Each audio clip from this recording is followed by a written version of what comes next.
Touch DNA, revolutionizing evidentiary DNA forensics. Touch DNA has revolutionized forensic science by enabling the recovery of DNA from minute epithelial cells transport when individuals contact surfaces. First introduced in 1997 by von Oskerts and Jones, this technique focuses on isolating microscopic traces of DNA from objects such as fabrics, or door handles, facilitating the linkage of individuals to crime scenes. Unlike traditional DNA forensics, which relies on visible biological materials like blood, semen, or saliva, touch DNA operates on the principles of Locard's exchange. Every contact leaves a trace. This innovation has been pivotal in high-profile cases, such as the exoneration of Timothy Masters, underscoring its transformative role in criminal justice system. Touch DNA excels at identifying individuals through their interaction with various surfaces, ranging from clothing and weapon to personal effects. Collection methodologies have progressed significantly. Initially, swabbing was primary means of retrieval. However, advancements such as adoption of scene-safe fast tape have demonstrated superior recovery rates for DNA, particularly from porous surface like fabric. Moreover, automation has greatly enhanced the efficacy of DNA extraction. Automated platforms like EZ1 XL Biorobot have significantly improved throughput in forensic laboratories.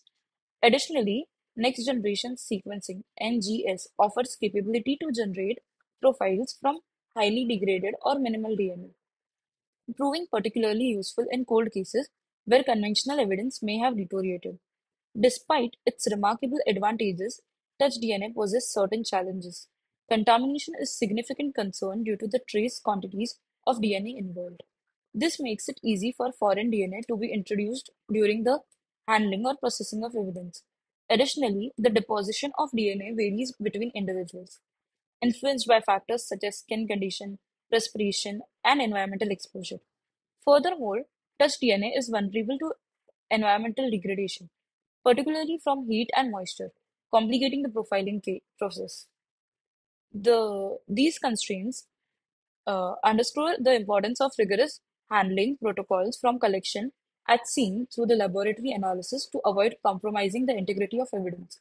Several studies have highlighting ongoing refinement in DNA recovery. For example, research by Comment et al. Comparing five forensic swabbing techniques revealed substantial difference in DNA yield based on the swab type and handling conditions. Similarly, work by Thornton and Winnie et al on DNA recovery from metal surfaces and the impact of hand sanitizers demonstrated that even trace DNA can produce reliable profiles under challenging conditions. The adoption for more sophisticated collection techniques, including double swabbing and tape lifting, continues to improve the reliability and precision of DNA recovery, strengthening the role of touch DNA in forensic investigations. The primary strength of touch DNA lies in its ability to generate genetic profiles from minuscule biological samples, often when no other physical evidence is present. It is versatile, applicable to wide range on surface, and benefits from modern analytical techniques such as RT-PCR, which increases both accuracy and sensitivity. However, limitations remain. DNA deposition varies significantly depending on the surface type and individual biology, and the minute quantity of DNA involved increases the risk of contamination or destruction during collection and analysis. In conclusion, touch DNA has fundamentally transformed forensic science by providing a means to link individuals to crime scenes through microscopic traces of biological materials.